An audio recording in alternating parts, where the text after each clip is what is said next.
জুলাই যোদ্ধারা আমার কাছে মেজর জিয়া থেকেও গুরুত্বপূর্ণ। তারেক রহমানের নামে ছড়ানো এই মন্তব্যটি ভুয়া দাবি করা হচ্ছে। দৈনিক কালের কণ্ঠ এটি প্রকাশ করেছে, কিন্তু ফ্যাক্ট চেকে দেখা গেছে ভাইরাল ফটোকার্ডটি এডিট করা। 18 জানুয়ারি 2026 তারিখে এমন কোনো বক্তব্য কালের কণ্ঠ প্রকাশ করেনি। আসল কার্ডে ছিল ভিন্ন বক্তব্য, যা বিকৃত করে নতুন মন্তব্য বসানো হয়েছে। অর্থাৎ এটি একটি ডিজিটাল জালিয়াতি ও রাজনৈতিক অপপ্রচার। বিস্তারিত জানুন আমাদের প্রতিবেদক রাফিদ হাসানের রিপোর্টে।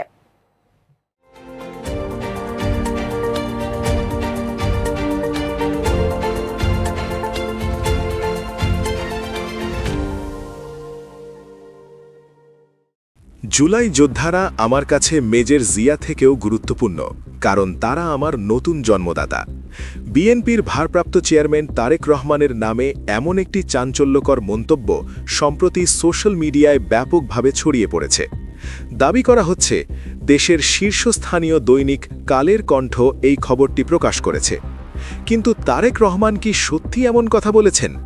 আর কালের কণ্ঠ কি আসলেই এমন কোনো কার্ড ছেপেছে? চলুন জেনে নিই ফ্যাক্ট চেকের আসল সত্য। আমাদের অনুসন্ধানে দেখা গেছে ভাইরাল হওয়া এই ফটো কার্ডটি সম্পূর্ণ ভুয়া এবং ডিজিটাল প্রযুক্তির সাহায্যে এডিট করা। ফটো কার্ডটিতে প্রকাশের তারিখ 18 জানুয়ারি 2026 লেখা থাকলেও কালের কণ্ঠের ফেসবুক পেজ ও ওয়েবসাইট ঘেঁটে দেখা যায় এই তারিখে তারা এমন কোনো কার্ড প্রকাশ করেনি। এমনকি তারেক রহমানও প্রকাশ্যে এমন কোনো মন্তব্য করেননি। তাহলে আসল ঘটনাটা কি? গত 18 জানুয়ারি কালের কণ্ঠের পেজে তারেক রহমানের মন্তব্য নিয়ে ঠিক একই ডিজাইনের অন্য একটি ফটো কার্ড প্রকাশ করা হয়। সেখানে তারেক রহমানের আসল বক্তব্যটি ছিল জুলাই আন্দোলনের শহীদ ও আহতরাও মুক্তিযোদ্ধা হিসেবে গণ্য।